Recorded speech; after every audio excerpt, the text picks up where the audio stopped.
Voilà, on est avec Georges, puis il y a Valérie aussi qui est toujours avec nous, Georges Goma, j'allais dire, on va poursuivre, on va terminer, probablement aussi, parce qu'on pense que c'est une belle histoire qui s'est bien finie, puis c'est confirmé.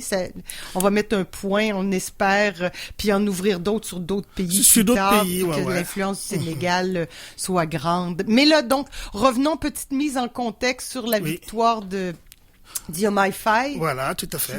Mais c'est toute une saga qu'on a assisté, Caro. 3 ans quand même que ça a duré, parce que cette crise politique au Sénégal a duré 3 ans. C'est-à-dire que il y a une figure, une très très jeune figure de l'opposition sénégalaise qui est apparue en la personne de Ousmane Sonko, et qui a un discours assez franc, assez tranché, et qui renvoie à ce que les sociologues appellent un changement sociétal, c'est-à-dire un changement en profondeur de la politique au Sénégal. Et là, nous en contexte, le Sénégal qui est un pays quand même très jeune, avec une population assez jeune. Une population. Je pose la question. Sur le plan démographique, avec une population très très très jeune. Mais si sur le plan institutionnel, un pays jeune, écoute, ce sont les pays africains qui ont eu une 50, 60 ans d'indépendance quand même. Ouais, aussi, c'est ça.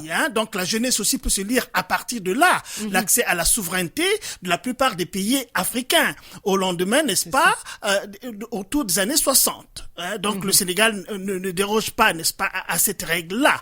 Et ce qu'il faut constater, c'est vraiment de la façon la plus tranchée qui soit, que la démocratie était quand même une tradition au Sénégal depuis cette période-là, parce que le premier président, Léopold Sédar Senghor, est parti du pouvoir, même si on peut avoir quelques réflexions critiques sur sa gouvernance aussi, parce que quand on regarde un peu à la loupe, il y en a qui sont allés en prison pendant la période de Senghor. Mais toujours est-il qu'il est parti du pouvoir et a laissé la place à Abdou Diouf, qui avait la particularité de partager la même vision politique. C'était du socialisme africain à l'époque. Et puis l'arrivée de Wade au pouvoir, le 3e président, et Macky Sall qui va partir, qui est parti là, les deux avaient aussi la particularité d'incarner une politique de droite. Donc quand même aussi, le clivage droite-gauche aussi, ça se voit aussi en Afrique. C'est l'héritage français peut-être? C'est l'héritage pas seulement français, parce que le même clivage se voit en Angleterre, se voit aux États-Unis, ça se voit un peu partout. Et puis c'est les grands axes, disons. Les grands axes politique. Par rapport au modèle économique qu'on adopte, parce que les gens de la droite, ils mettent l'accent quand même sur le libéralisme économique, c'est-à-dire l'individu. On met l'accent sur l'individu, alors que les pouvoirs de gauche mettent l'accent sur la collectivité, c'est-à-dire qu'on essaie de repartager à peu près équitablement la richesse de la nation, alors que les pays capitalistes, on pousse l'individu à entreprendre, à créer de la richesse, et puis en créant sa propre richesse, il participe au bonheur des autres, ce qu'on appelle l'utilitaro-hédonisme, c'est-à-dire c'est beau ça, l'utilitaro-hédonisme, l'utilitaro, la capacité que nous avons à utiliser notre environnement physique, c'est utilitaire, c'est utile. Et puis l'hédonisme, c'est la théorie du bonheur suprême, c'est-à-dire dans l'utilisation de ce qu'il y a autour de moi, la belle voiture que j'ai, le beau frigo que j'ai, écoute, j'atteins un certain bonheur. Donc c'est ça aussi philosophiquement dans la compréhension des systèmes politiques qui nous gouvernent. Donc sur ces deux points-là, qu'on aille au nord, au sud, à l'est, à l'ouest, on voit à peu près ces deux visions, ces deux philosophies, n'est-ce pas, de la politique. Revenons donc au Sénégal. Mais c'est important de connaître tout ça, parce que ça c'est un nouveau régime qui démarre avec tout ce qu'ils ont dit. Donc Sonko, il y a 3 ans, est sorti et a fait peur à Macky Sall à partir de son discours. Il était très très critique et avait une vision partagée par beaucoup de Sénégalais, et notamment les jeunes, comme tu viens de dire. C'est un pays jeune, et ces jeunes ont saisi ce discours de Sonko, et ce discours de Sonko aussi est articulé quand même à un certain contexte aussi, une certaine situation des jeunes Africains. Les jeunes Africains, on voit les Sénégalais qui sont très, très, très nombreux en France. Des Sénégalais qui sont très nombreux aux États-Unis aussi, parce que le rapport, quand on voit le Sénégal, la période à traite négrière, par exemple, beaucoup de Sénégalais se sont retrouvés dans la région de New York, la côte est des États-Unis. Ouais, ouais. Et donc, tout ça, c'est quand même très, très important. Donc, la jeunesse qui a accompagné le discours de Sonko s'est fait entendre. Parce que le problème des 3 ans de crise politique au Sénégal, c'est dû à quoi? Mais c'est dû quand même à ce qu'on a constaté dans certains pays africains, beaucoup de pays africains, la recherche du fameux 3e mandat indu. Parce que au lendemain de 1989, qui a été marqué par la chute du mur de Berlin, donc la fin du monde bipolaire, il n'y a plus l'Est et l'Ouest, comme on l'a connu au vent, et puis aussi renforcé par le discours de François Mitterrand à la Baule, quand il dit les États africains doivent désormais aller vers la démocratie et l'aide au développement sera assujettie à cette orientation démocratique avant de se rétracter par la suite, parce que quand la France dit ça, ça veut dire quoi? Ça veut dire qu'il porte une atteinte à la France-Afrique.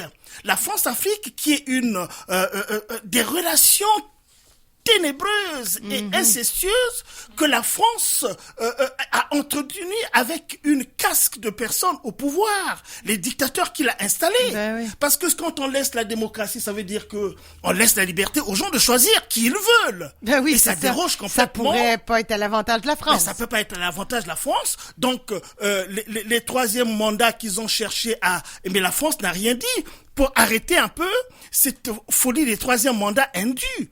Et donc, Macky Sall au Sénégal aussi a été tenté, n'est-ce pas, par ce 3e mandat-là, et il était le premier quand même président sénégalais à vouloir le faire. Et puis les Sénégalais n'ont pas entendu de cette oreille-là. Donc, c'est quand même très très important pour comprendre, puisque tu as demandé le contexte, c'est ça le contexte. Ouais. Bon, maintenant, ce qui s'est passé hier, c'est formidable. Mais revenons à Sonko, il était emprisonné. Ah oui, là. oui, ah ben oui, oui, oui. Oui, parce que là, faut pas aller trop rapidement. Oui, oui. Non, il y a 3 ans, oui, Sonko absolument. arrivait comme, il parlait aux jeunes, une nouvelle parole, libérait une pensée. Puis la situation des jeunes les jeunes qui travaillent, comment ça, oui, est-ce que ça va bien? Est-ce que les jeunes sont au chomage? Est-ce qu'il y a de la, bien sûr, les jeunes sont au chômage. Alors, ça parlait, là. Et surtout aussi, les jeunes sont au chômage et beaucoup prennent le chemin de l'immigration. Et l'immigration orientée vers la France et l'Europe. Et dans cette immigration-là, on a vu aussi, toi et moi, ici à cette antenne, nous avons à une certaine époque parlé beaucoup de la morgue Méditerranée, au lieu de parler de la Méditerranée, parce que les gens vont s'ensevelir, des jeunes qui vont s'ensevelir dans la Méditerranée pour essayer d'atteindre l'Eldorado qui est l'Europe. Et on a vu ça tous les jours. Il y a des catastrophes énormes, des gens qui se jettent sur le chemin de l'immigration, des filles comme des garçons avec des enfants et qui vont s'ensevelir, n'est-ce pas, dans la Méditerranée. Et l'autre chose qu'il faut savoir, c'est que cette affaire-là existe depuis très longtemps. Tous les jours, pratiquement, on voit des drames. Mais malgré cela, les jeunes ne se découragent pas de vouloir traverser malgré ce qu'ils voient.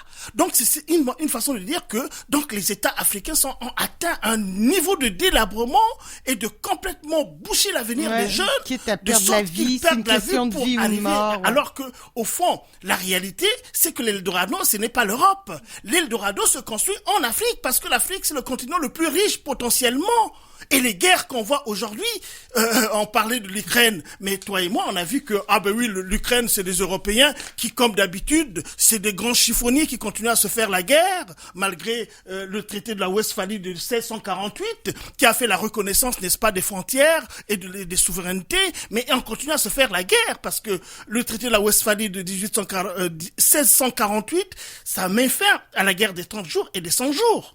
Donc maintenant on reconnaît les frontières, on va plus se faire la guerre. Mais on se retrouve cette Europe-là toujours en train de guerroyer. La Première Guerre mondiale, la Deuxième Guerre mondiale et peut-être la Troisième Guerre mondiale, c'est toujours autour de l'Europe. Donc c'est quand même pas un endroit qui a construit d'ailleurs un progrès, une attractivité, d'accord, mais l'Eldorado serait en Afrique, parce qu'en Afrique, on a le soleil. Ouais. On a le soleil, on a des minerais, on a tout. Effectivement. Et donc, la perspective de Sonko et les autres aussi, ce que nous pensons nous autres aussi, qui sont perdus dans la diaspora, qui pourront plus repartir en Afrique parce qu'il y a des dictatures qui sont là, qui veulent pas nous voir notre tranche là-bas, eh ben, c'est de dire quand même que non, mais écoutez, désormais, on ne rejette pas l'Occident, on ne rejette pas les autres partenaires, on ne rejette pas la Chine, on ne rejette pas la Russie, mais on va construire une démarche désormais de gagnant-gagnant. C'est-à-dire que nous serons face à des partenaires, ceux qui nous offriront, nous leur offrirons. Et puis, voilà, c'est aussi simple que cela. Mais là, je reviens à ma question. Ça fait un très long détour, mais nécessaire. Mais Sonko, il a été emprisonné. Il était en prison. Il est en prison, peut-être même encore. Non, il n'est plus en prison. Il a la présidence maintenant. Ok, non, mais je pensais que c'était son. Alors, il y a besoin d'éclaircissement là. Oui, parce que c'est Diomaye Faye. Faye qui est le président maintenant. Mais Diomaye Faye et Sonko sont du même parti, de la même formation politique. Oui. Et pourquoi Diomaye Faye est devenu président? C'est bien parce que le leader par excellence, qui est Sonko, a été, n'est-ce pas, tyrannisé, maltraité par Macky Sall, qui ne voulait pas évidemment qu'il vienne au pouvoir, et renforcé par la France, qui voulait évidemment pas qu'un jeune comme ça, avec un discours aussi tranché, puisse arriver au pouvoir. La France a soutenu Macky Sall jusqu'à la fin, là.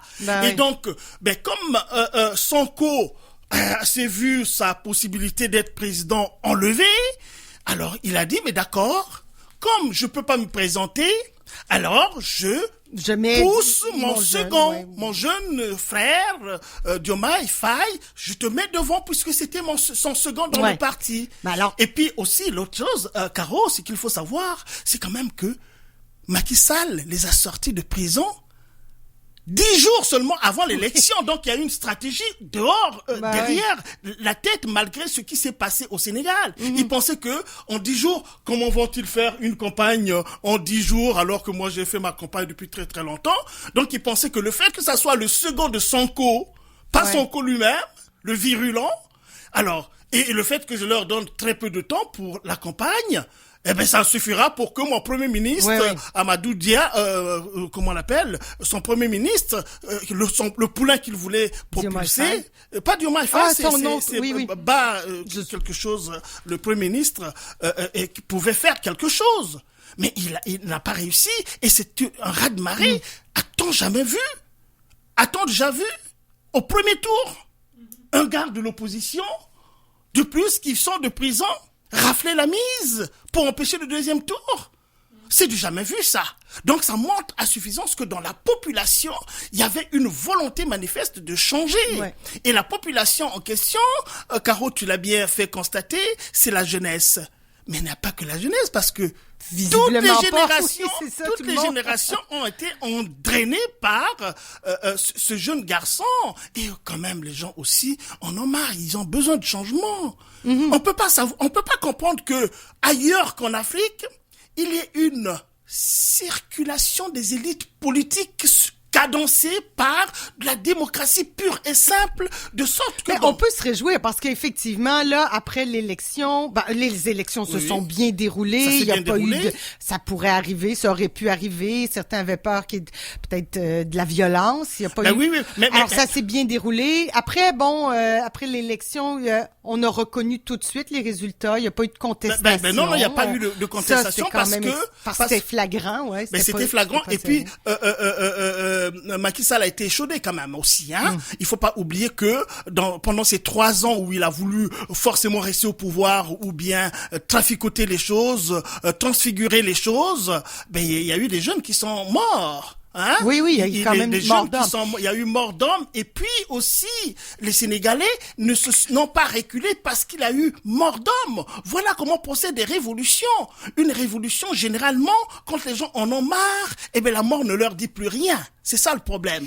Et là, justement, après l'élection, on s'est posé la question, je pense pas plus tard que la semaine dernière, qu'est-ce qu'adviendra-t-il de Macky Sall? Est-ce qu'il ira, lui, en prison? Est-ce qu'il s'est sauvé? Est-ce qu'il est encore au Sénégal? Écoute, on va mêler un peu la raison et l'émotion.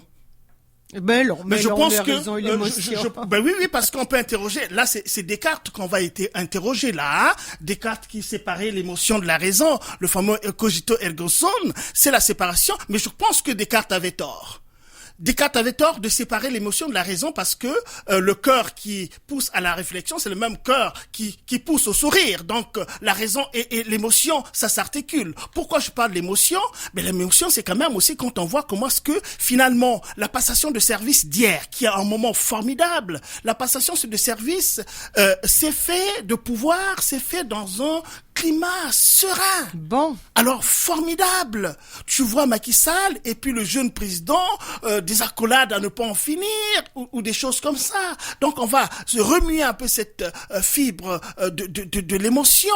Et c'est pas une mauvaise chose. Ça montre à suffisance qu'au fond, les choses qui sont simples, qui paraissent difficiles, peuvent être aussi simples. Et que ce sont les gens qui complexifient la simplicité. Et aussi, il faut savoir que quand on lance la salive en l'air, faites attention que ça te retombe sur la tranche. C'est-à-dire quand on s'engage dans des choses farfelues, tu peux en avoir une conséquence nette en pleine figure. Donc l'émotion, c'est un peu ce climat qu'on a créé là, de bon enfant, et puis qui pouvait pousser les gens à ne pas chercher, comment on l'appelle, la chasse aux sorcières. Ce serait bien. Maintenant, la raison à ce moment-là, la raison, c'est de prendre le calcul, la calculette. Simplement, faites la comptabilité. La reddition des comptes, ce qu'on appelle ici la reddition des comptes. Tu as été en responsabilité de quelque chose, tu ne vas pas te tirer comme ça. Il faut bien que tu rendes compte aussi. Le droit d'inventaire, ça c'est en France, on parle du droit d'inventaire. C'est-à-dire quand tu peux pas sortir de la présidence sans donner les clés et puis dire que voilà, les assiettes sont dans tel tiroir, les linges sont dans tel autre tiroir et ainsi de suite. Il faut bien faire compte. Mais à ce moment-là, évidemment, s'il y a des choses qui apparaissent qui n'ont pas été faites selon la règle de l'art, mais écoutez, tu peux aller en prison en fonction, n'est-ce pas, de la forfaiture que tu auras commis.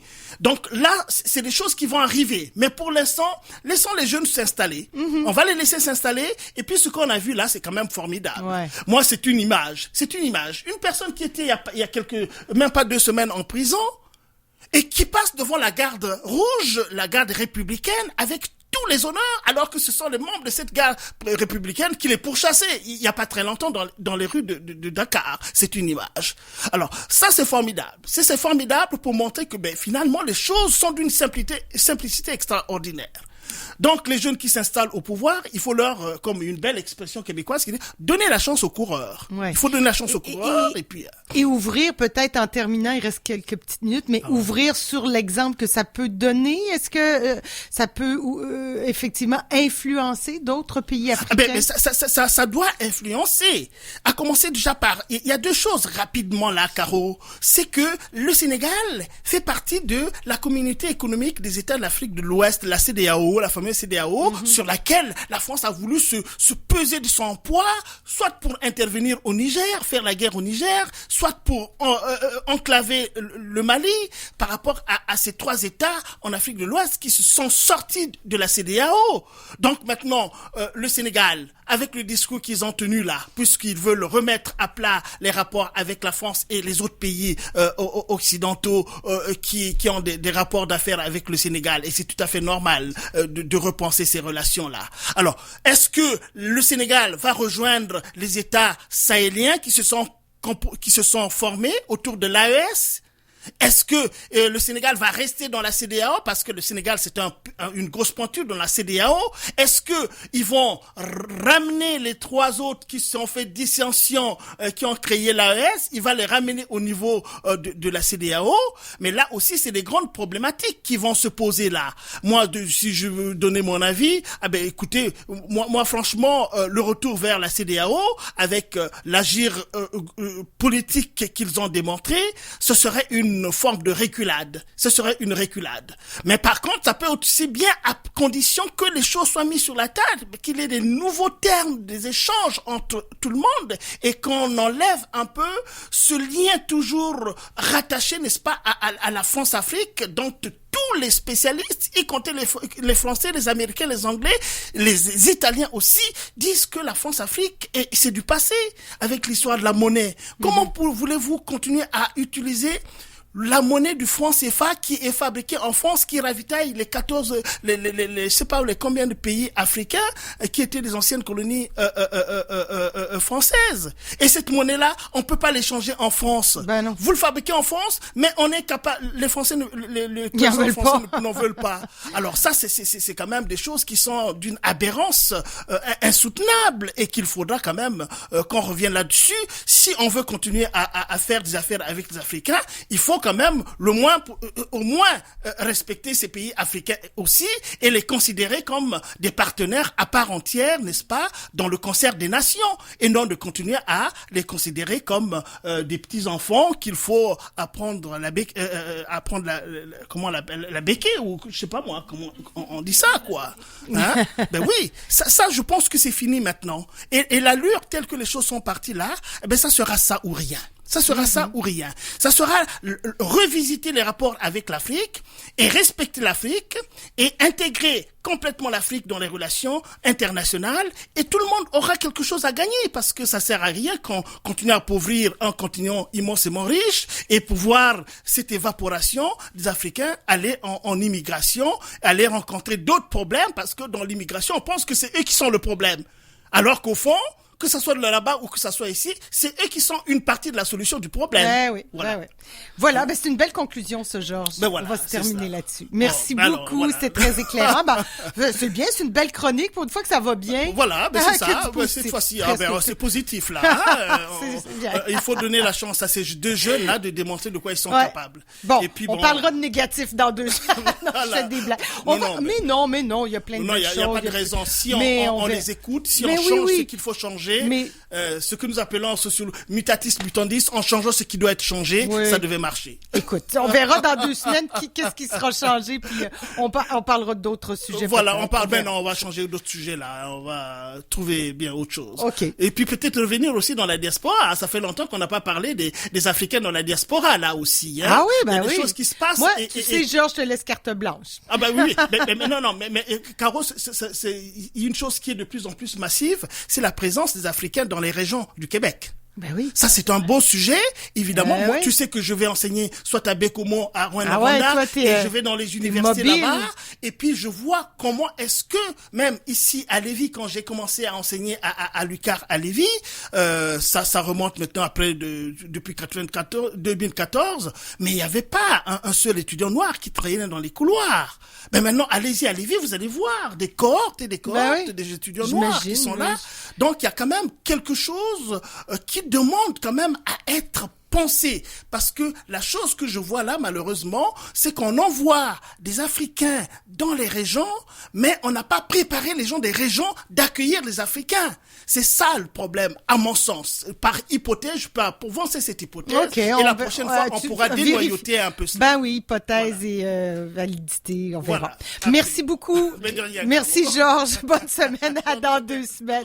Bon, ben nous, on va parler, on va faire une pause d'abord qui sera publicitaire, et puis après, je vais m'entretenir avec Daniel Barry, président du Mouvement laïque québécois. Il y a un colloque qui commence le 5, donc dans 2 jours. Ça se passe au Palais Montcalm. On en parle, Mouvement laïque québécois. À tout de suite.